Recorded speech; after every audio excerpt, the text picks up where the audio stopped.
and it was so exhausting and irritating. I can't even explain it. That pissed me off. Like, I'm not going to lie, that infuriated me. Don't even waste your time, honestly, because hey everyone, welcome back to my channel. For today's video, I am sharing my story and my experience with the company Lularoe. As you could tell from the title, the thumbnail, I am no longer with the company, and I really didn't have a very good experience with the company. I do want to say first off though that this video is not going to be like a bashing Lularoe video. I don't plan to say anything negative about the company or anything like really mean. I'm just sharing my experience and how I feel about how things happened and their policies and procedures. So just before we get started, I just want to make that clear. I'm not trying to bash the company, even though I don't necessarily care for the company anymore.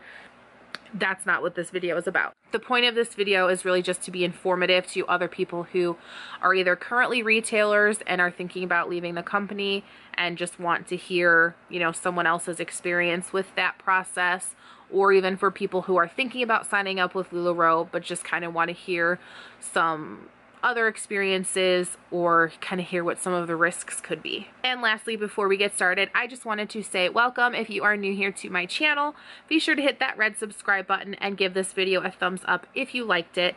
Also, be sure to leave me any questions or comments you may have down below. I would love to hear from you guys and answer anything I can, or hear about your own experiences with Lularoe. So the main point of this video is to just go over my experience and the process of leaving Lularoe, but I just wanted to go over really quickly how I got into Lularoe. I had never heard of Lularoe before, and a friend of mine was talking to me one day and she said that she was going to start selling it and asked if I'd ever heard of it, and I told her no. And once she started selling, I immediately became obsessed with the leggings. I thought they were so comfortable, they were so cute, they were so fun, they were different, and I really, really liked them. At that point though, in the beginning, I really didn't have any interest in selling it. I didn't think it would be an option for me. Just didn't seem like something that I would want to do. Eventually, I kind of started thinking that maybe this is something I would like to do. I thought it might be something that I could do from home to bring in an income, and so I started kind of thinking about doing it myself, but I wasn't really sure how to come up with the funds to do it because it's not cheap. So I did a lot of research. I joined a Facebook group with my friend's sponsor in the company where she would go live and she would talk about, you know, the process and what it means to be a retailer and what you do and all of that stuff. And I really thought about it. I really did. Like, I really did take my time and I did do my research, and I went into it with realistic expectations before I took the plunge. So in April of 2017, I got the phone call that I was officially a retailer. And I will just say, if you're thinking about joining Lularoe, just know it's expensive. I did what was considered like the lowest package of startup inventory, so that plus the extra inventory that my team recommended purchasing to launch, along with the other startup expenses I needed, like racks and hangers and business cards and envelopes and software for printing labels and all of that kind of stuff. I was at $11,000, and we used a credit card that was in my husband's name, but it was also in my mother-in-law's name. So that was a little bit stressful, having this riding on somebody else's credit as well, which I don't recommend doing. So I only lasted 3 months as a retailer with Lularoe, unofficially. I had made the decision to stop after about 3 months. So a couple factors played into this. I was no longer enjoying it like I was the first couple weeks. I mean, I really only enjoyed it for the first like month. So I stopped enjoying it. It no longer felt fun. It felt like a huge chore. We lived in a 2-bedroom apartment, and it just started to feel like clutter. The inventory was just taking over our apartment, and that was something that falls on me that I wish I would have thought about more prior to signing up. Like, if we had had a home with an extra bedroom or a basement, it would have been different. So again, that's just something else you should be sure to take into consideration. Make sure you have the room. Make sure you have the room to grow, because once you hit a point where you are successful or you are accumulating more inventory, you're gonna need the space. Those were the main reasons, along with I wasn't having great sales. I would have open houses and nobody would come. I would do live sales and nobody would watch. The only way I ever sold anything was if I did album sales or outfit sales. Here's where I'm going to get into the process of going out of business with Lularoe. So at the time that I decided to quit, they still had their policy in place of 100% buyback. What this meant was that if you decided to leave the company, they would give you back 100% of your remaining inventory, plus they paid for your shipping to send everything back to them. Unfortunately for me, I wasted too much time in that beginning of when I decided to leave and when they changed that policy. So I kind of fought it a little bit to get grandfathered in to the 100%, because what had happened was I was trying to sell as much inventory as I could to local retailers so that I didn't have as much to send back to Lularoe. And once I kind of got to a point where I didn't really have anything desirable left that nobody wanted, I was ready to send the stuff back to Lularoe. So I had sent an email letting them know that I was going to be leaving the company, but the email address that I was told to send it to was not correct. So it didn't get to the right person, it didn't get to the right department, and I did not realize this for like 3 weeks. And at this point it was too late, and they had already changed their policy, and they did not grandfather me in like I was trying to.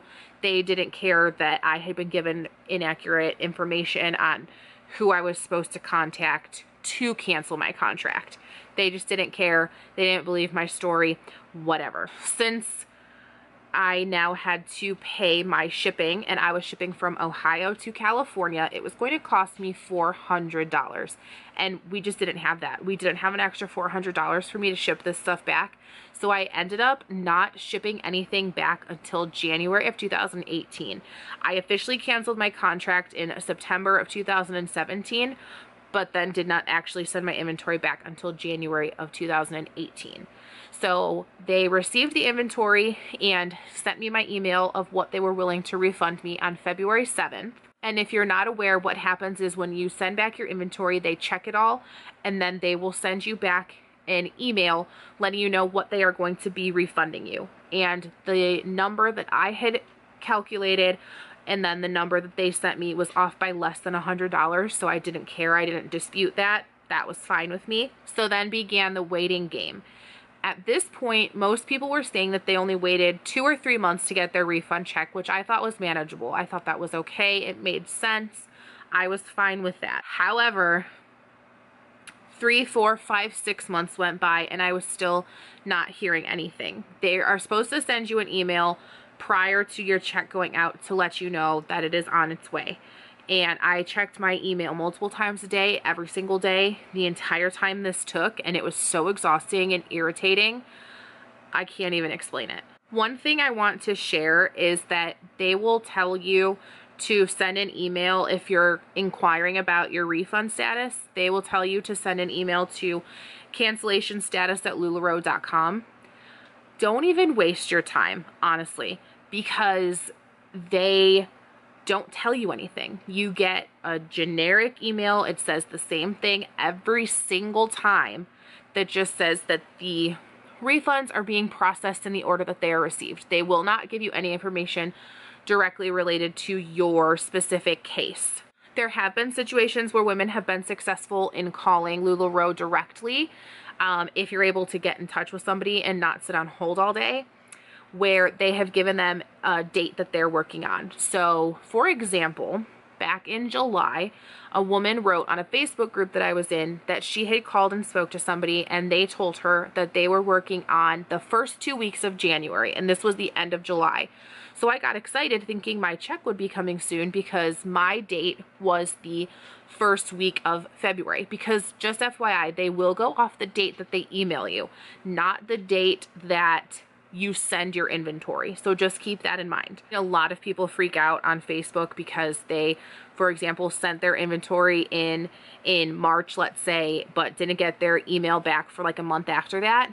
Unfortunately for those people, it's going off of the date you got your email. I don't really know how they do it, because I got my email within like 6 days. Some people wait a month. Some people wait a little over a month. I don't really know. That's kind of one of my issues with this company, is I don't necessarily believe that they go in the order that they are received, but that's just me. And that's just me speculating, just from various things I've seen happen. Another reason that I don't necessarily believe that is because a woman that I spoke to on Facebook commented and said that her date of her email was about 11 days after mine, but she got her check in July. That pissed me off. Like, I'm not going to lie, that infuriated me when I heard that. So at this point, it was October, by the way. So I was fed up. I was like, you know what? I've had enough. So I sent them an email doing the same thing that this woman had done back in July. And I said, hello, I have filed a complaint with the Better Business Bureau. I've also consulted my cousin who's a lawyer, which is true. I do have a cousin who's a lawyer. So this woman had done something very similar and found out the next day that her check was being sent out. So that's why I went that same route to see if I could finally get any success. Because, like, just think about that for a second. They claim that they go in the order that they are received, but this woman's date was 11 days after mine, and she got her check in July, and here we were in October. That's not okay. It's just not okay. So I sent my email saying something very similar to what she had said and what had worked for her. And I got an email 2 days later telling me that my check was being issued. Now, initially, I of course thought that it was because of my email, but then I started hearing other women whose dates were in the same week as me were getting their checks as well. So it really just ended up being coincidental. But it did help that other woman, obviously. So that is one of the other reasons that I don't believe them when they say they're going in order. I don't believe them when they give out a date that they're working on. I just don't buy it. I don't think it's accurate, and I think they just say those things to shut people up. Again, that is just me speculating. That's just my opinion. I don't know. I'm not trying to bash the company. That's just how I have perceived things in my experience. So all in all, it took 8 months and 2 days for me to finally get my refund. Never thought it was going to take that long. The thing that concerns me is the Facebook group that I was in. I had seen women commenting that they had been waiting even longer than me, like 9 and 10 months. Like that their email was from December. Feels good to finally put this video out there because I've been wanting to share my story and my experience. But like I said, I wanted to wait until I was completely done because I didn't want to risk someone from Lularoe seeing my video or something and, you know, somehow using it against me to prolong my refund or something like that. So I'm really glad I'm finally able to put this out there. I hope this video flowed all right because I'm not going to lie. I have filmed it. This is now the 4th time. So I just feel like I get off track or I get out of order. And so I've filmed this and deleted it 3 other times. So this is it. So hopefully you guys follow, and hopefully I was able to share enough insight with you to hopefully help somebody that's either considering joining Lularoe or that is considering quitting. I do just want to end by saying I will no longer be a customer of Lularoe. I have had far too many items damaged after just a short amount of time. For example, I have 2 sheer Shirley like cover-ups that have both ripped in the exact same spot on each of them, like right here. I've had countless pairs of leggings get holes in them and I can't wear them anymore and I've had to throw them away. So okay, camera battery died, so hopefully the lighting is still okay. I was just saying that from a customer standpoint, I've also cut all ties with Lularoe. I've left every Facebook group I was in, everything. I am still wearing their clothes, but it became a big part of my wardrobe and I can't just go out and buy a whole new wardrobe. So I am still wearing what I have and what I can wear, but I will never buy another piece of clothing again. I just don't like the quality. So that's really all I have to say for this video. Don't forget to subscribe and give this video a thumbs up if you liked it. And also don't forget to leave me any questions or comments down below, and I will see you guys next time. Bye.